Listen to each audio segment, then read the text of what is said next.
I am so excited to have you with me today for our very first conscious conversation. Maggie Steele, hello. Hi, I'm happy to be here. Oh my goodness. When you and I get together, we either just laugh uncontrollably or we get lost in an amazing conversation. So I'm really excited to have you here. And for all of you listening, I want you to know that Maggie is, I'm going to get this right, a licensed school social worker, and she teaches mindfulness to high school students and educators. So we often talk about mindfulness, don't we? hmm Yes. And the different elements that we can bring into our daily life to just increase the mindfulness and keep us here in the moment and keep us grounded. hmm Yeah. And the moments where we're not grounded and lost on, some sort of story that is like keeping us from seeing what's real and what's true in the moment. I think we both support each other in kind of unhooking from that story oftentimes and coming back to a place of presence where we can see more clearly. And I appreciate you for that. Oh, I appreciate you so much. Isn't it so amazing to have that mirror, to have that person or that group or that community that just do that for you, that can Mhm. really just help you see what's really going on, because we can get so caught up in our own stories, and we really believe what we think about. And it's not always, Mhm. it's a lot of the time it's not true. It's just coming Mhm. from our programming or what we've been taught as a child, to think about. And then you go into your adult life and these beliefs and these stories continue and follow you everywhere. So Mhm. I just thought I would take a moment to start with an angel prayer. I Mhm. absolutely love the angels. And this actually is from Archangel Gabriel, and it says prayer for writing. And I know that you Mhm. and I both love to write. You've Mhm. written a book, How I Got My Bleep Shit Together, which I love. And I wrote my poetry book, Sprinkles of Glitter, Your 12-Month Guide to a Sparkling Year. And I'm now in the process of writing my children's book series. So this is a beautiful prayer from my 365 days of angel prayers. And it's prayer for writing. So let's see how that goes. So, Archangel Gabriel, I thank you for giving me the courage to be vulnerable and speaking my truth. Thank you for helping me to open my heart and share my words so that they may be of service to others who resonate with my journey. Please continue to grant me the courage and willingness to be a truth teller. Please help me to stay motivated and focused as I write. Help me stay in my heart so that I may clearly sense which writing opportunities are for my highest and best good. And so it is. Mhm. I really love that, because it is, whether it's about writing or whether it's just about life, about being, it's so important to just stay in your truth, right? Mhm. Yeah, and it's so interesting that that comes up in our conversation today because I picked a card this morning when I was doing my meditation. And I often pick a card to just ask, like, what, calling on my ancestors, my spirit team, my guide, my angels, what is it that would support me in being able to show up more fully and offer more love in this body mind to the world, right?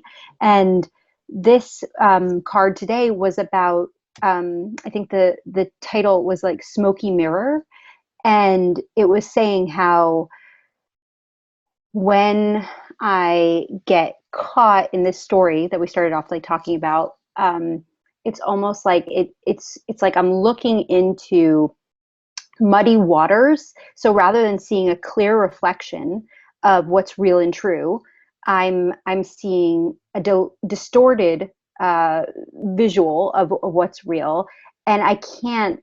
It's almost like more of that shows up because that is what's being reflected back to me, right? Hmm. Hmm. So um, I started to journal on that, and what comes up for me around that, and maybe you can share what comes up for you, is it's like this um, feeling of not enough, and if that is what I'm seeing in that muddy, smoky mirror, right? Muddy water, smoky mirror, then it's going to affect, right, my experience of reality, and everything will feel like it's not enough.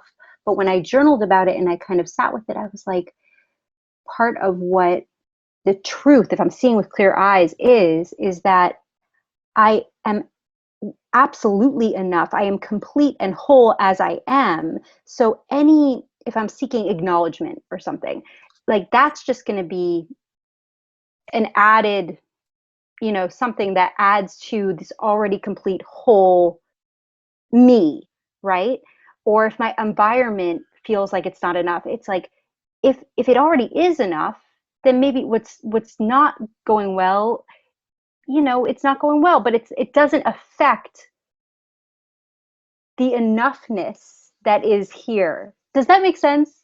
Yeah, absolutely. And two things came up for me as you were talking. One of them was abundance, that we live in an abundant universe.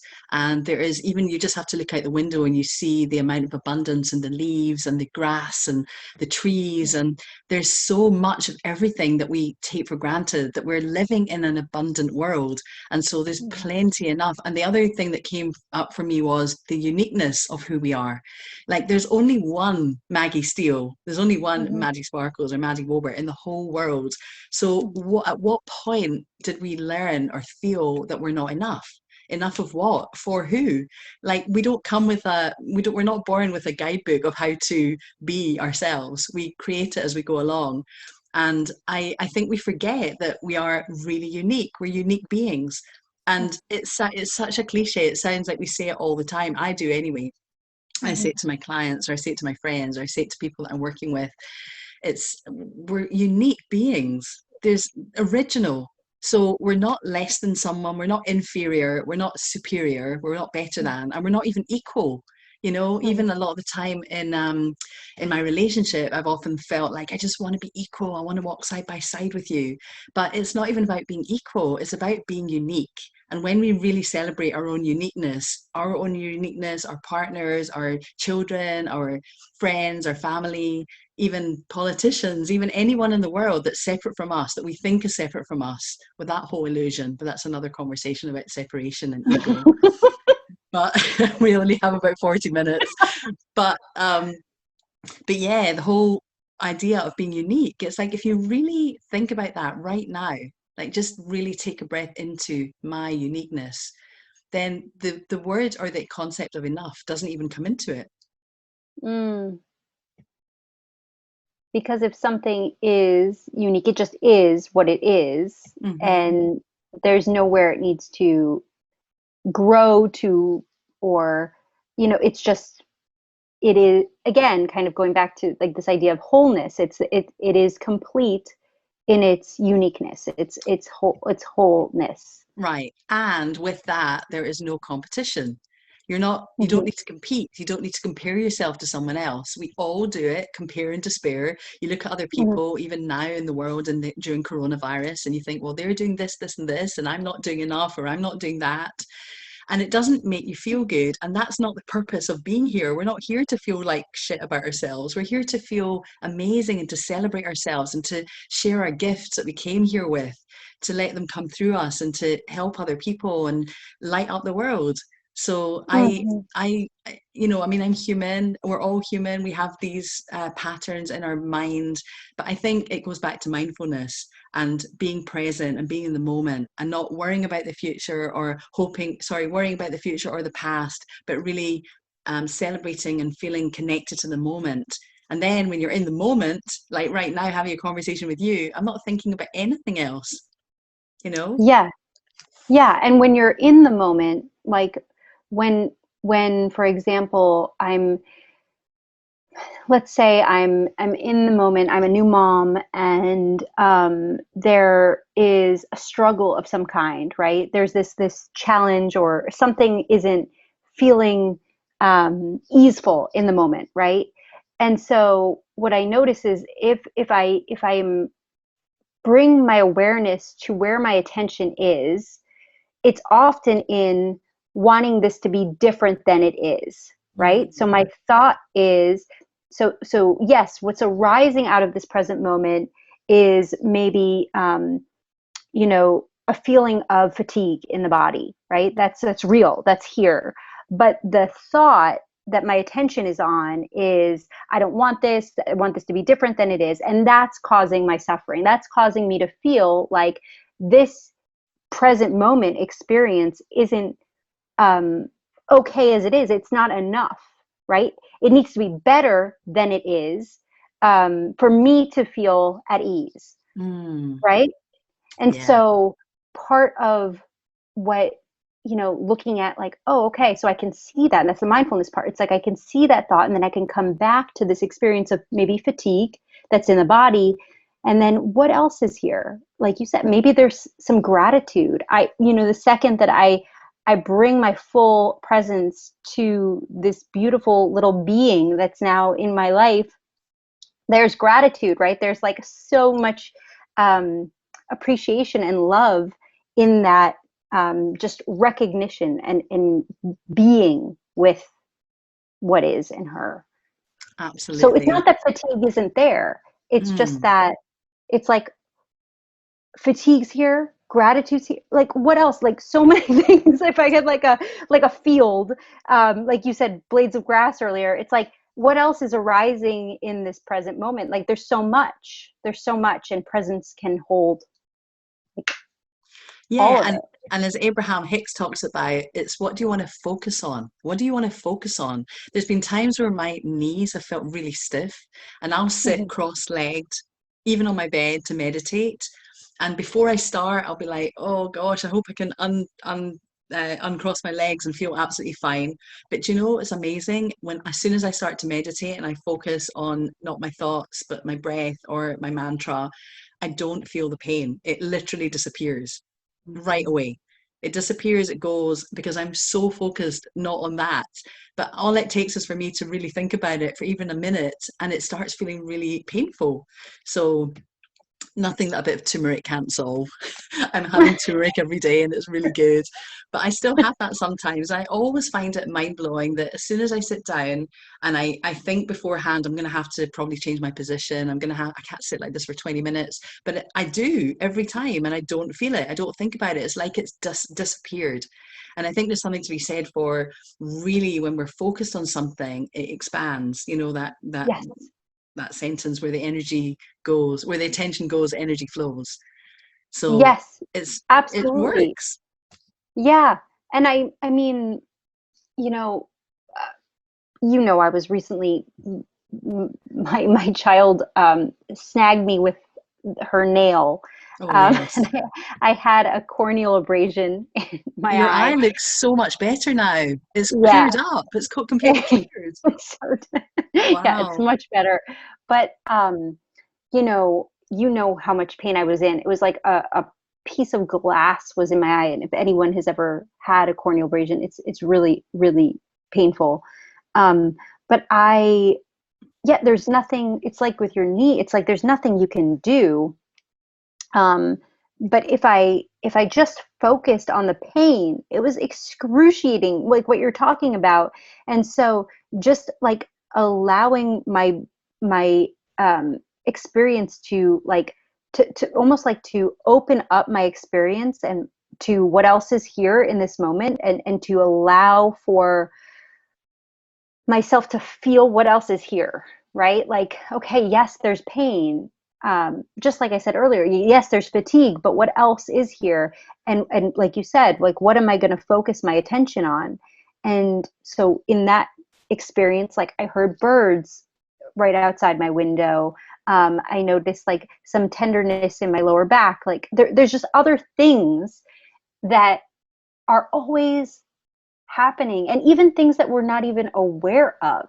Like you and I aren't talking in that moment, but things are arising for you in your experience in California, and things are arising for my brother in Arizona, and like it's just like the presence is so vast, right? There's Mm. no boundary or limit. And yet when, especially with pain, I feel like we get locked into this idea that it's just this one awful thing, and and it doesn't even have to be physical pain. It could be emotional pain, or, Mm.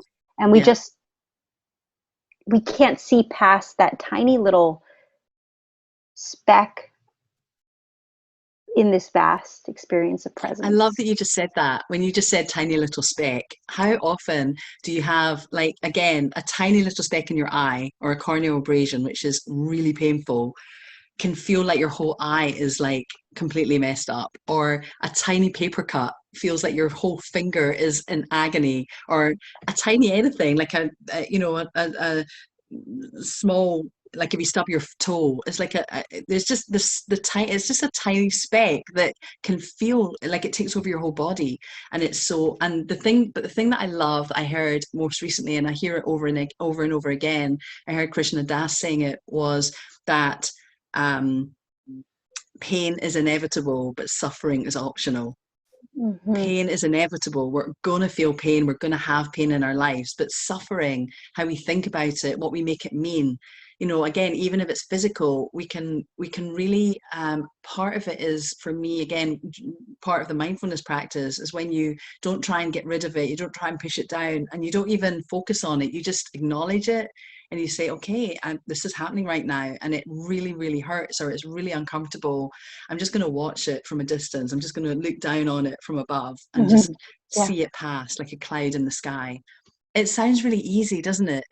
But there's a part of practice that you can get to that place, right? When Mm. you train your brain to react that way towards pain, you can see yourself as separate from it, and not, that's not your whole being, Yeah. Yeah, absolutely. And I mean,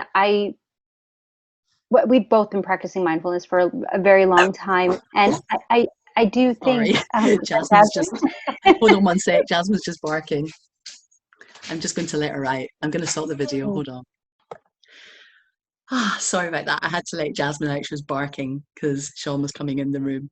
We were talking about pain, and we are talking about looking at it from a distance. And, when you, yeah. Yeah, well, I was just gonna say, like, you said, I mentioned we both have been practicing for a very long time, and it's I don't I believe this is a lifelong practice. Like, I don't believe there's any mountaintop that we're gonna get to finally reach some sort of, okay, I now I'm can, there. yeah, I'm just a peaceful bliss ball. But but but I do see how practice has mindfulness practice has assisted me in being able to have those moments of pain and get that distance, like you're talking about, Mhm. so that I can recognize there are other experiences in this moment rather than being consumed by that Mm. painful thought, that painful experience in the body, or painful emotion, whatever, however the pain manifests in that Right. moment. And without negating that pain, because it's part of life, it's part of being human, it's part of our experiences and how we process that and experience that and then help other people, whether it's with Mhm. emotional pain or physical pain. We're all here to help each other.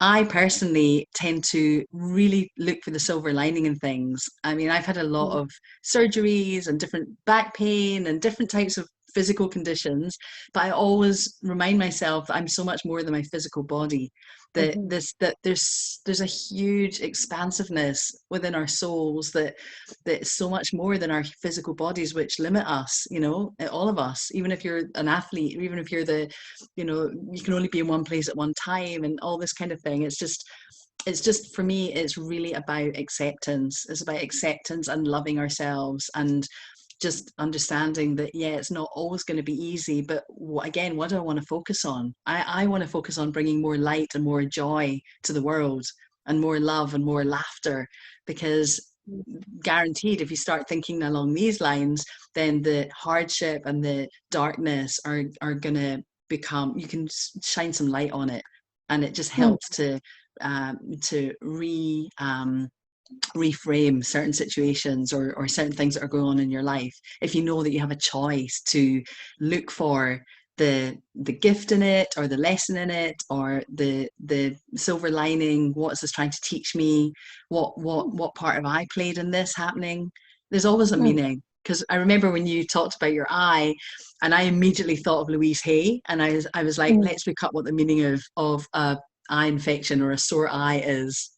And Mm-hmm. remember, we were talking about that, and I said, "What?" Something like, "What is it that's right in front of you that you don't want to see or that you're not seeing right now?" Is that what it Yeah. was? Yeah. It was something about like what is it that you're not able to see in this moment? Mm, Yeah. And I think um yeah, that I mean that practice of like seeing more clearly, but because we can't see when we're consumed by a conditioned story or a painful thought or a painful emotion. It's like we, again, kind of going back to that metaphor of like a smoky mirror or like a muddy waters. It's like we can't see clearly, but if we practice seeing, and we talked about in that moment, it's like not seeing with my physical eye because I couldn't in that right. moment.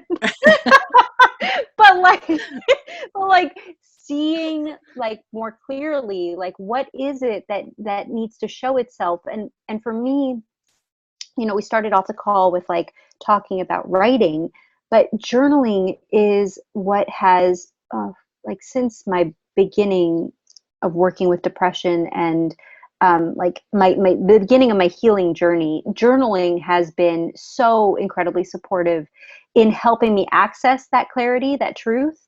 And I Hmm. think it's because it's that inner wisdom that I'm connecting with. It's that inner knowing of the soul, or however you want to talk about, that wisdom that um, we forget and we don't always have believe we have access to. But whenever I ask a question and I write, that the answer is there and the Yeah. answer is within me. Yeah. But journaling allows me to access it much more easier than anything else I've ever tried. Yeah. I just completed a program with Michael Bernard Beckwith, and he talks about when you write things down, you're using all your senses. So when you're writing, you're actually like receiving the words. If you say them out loud as well, you're hearing it. You're really connecting with the words that you're there, and also they're coming through you, as you said. But there's something. Do you know what's amazing? I actually wrote a journal from the age of 10 to the age of 40. And like 30 years. And when I was leaving Glasgow, when I was leaving Scotland, I think I had two big boxes full of journals on their own. I just could not bring myself to throw them out, because even though that way back then when I was a child, it wouldn't have been very deep. But it was just the fact that something in me always wanted to write. I always wanted to write things down, write my feelings down, Hmm. get them on paper. Even if it's kind of like I've got it here. It's like the artist's way, Julia Cameron. Hmm. It's that whole, she talks about doing the morning pages. Is this back to front? If you hold this if I hold this, It's then it's people, correct. Yep. it's back to front, right? Well, it's the Yeah. artist's way by Julia Cameron. So, and her thing's all about write everything down, like do the morning pages, get all the stuff out of your head, and then you can start writing. Because all the Yeah. junk is the editing, and the thoughts are just on paper and away from you, and you can just focus on what you want to really write about, on the creativity. So, Hmm. so as a mindfulness, I'm just conscious of time because we're not having a full hour.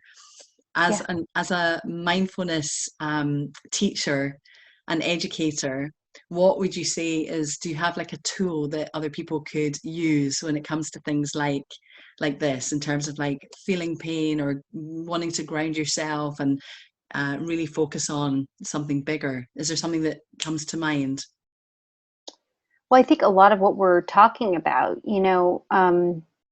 but to kind of simplify and just like offer up a practice, I think would be, the first thing is to just acknowledge where the attention is. So just by simply noticing, like, your attention is on the painful thought. So maybe you had an argument with your partner or a friend, or maybe you physically hurt yourself, and whatever it is, notice when the attention is on that thing. Huge, very hard to do, and oftentimes when our attention is on it, we're consumed by it, so we can't even tell that Mhm. our attention is on it. So that's the Yeah. first thing that I would invite people to do, is just really see if you can notice when your attention is on that painful thought or that pain in your body, and then just honor that that is your experience right now, and see if you can just gently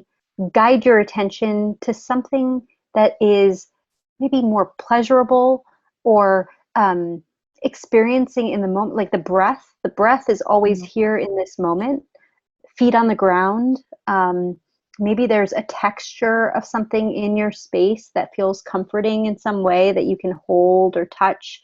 um, but yeah, I think that just starting off with that could be supportive for folks that are working with pain in some capacity. I love that. I think that's really, really a great school tool to take away for anyone. Because again, when you're not doing mindfulness, or you're not living that way, or you're meditating every day, I don't know how many people do that in the world right now. I know the numbers are going up and up and up of consciousness, which is Mm-hmm. great. But another thing is, you can wake up with an intention first thing in the morning, right? You just think of something and how you want your day to go.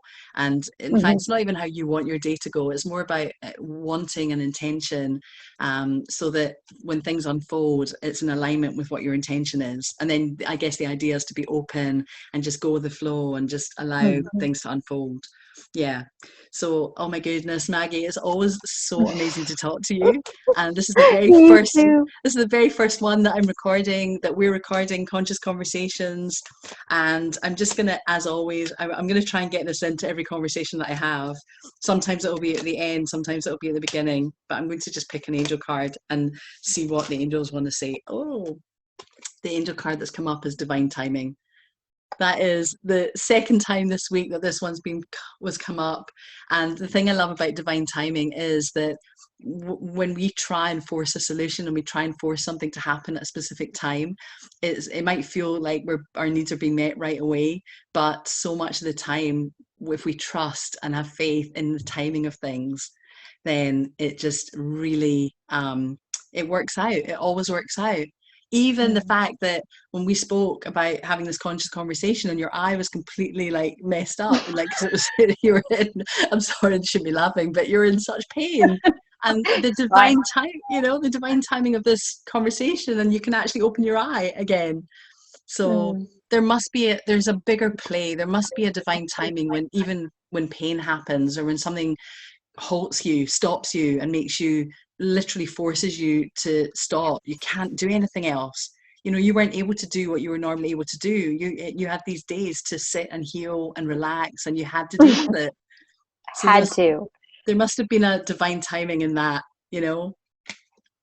Absolutely. And that's a beautiful kind of segue, because that's what you're pointing to when you say, like, what is it in this moment that this is trying to show me? Or what's the gift in this experience? Because so often when something painful happens, we're just like, there is no gift. There's nothing good about this, which understandably, if it's very hard and awful, and it can be really, really challenging to even find anything that there could be a gift around, and that's okay. Don't force yourself, and be kind and gentle to yourself and your experience. But if there is, and maybe you don't even realize it till years go by, and then you're like, oh, that was actually a supportive thing, and this is why. Hmm. um, but yeah, I just want to be gentle with people, because I know it can feel a little bit like, find the gift in Yeah, this in just this do it. Yeah. awful experience, Hmm.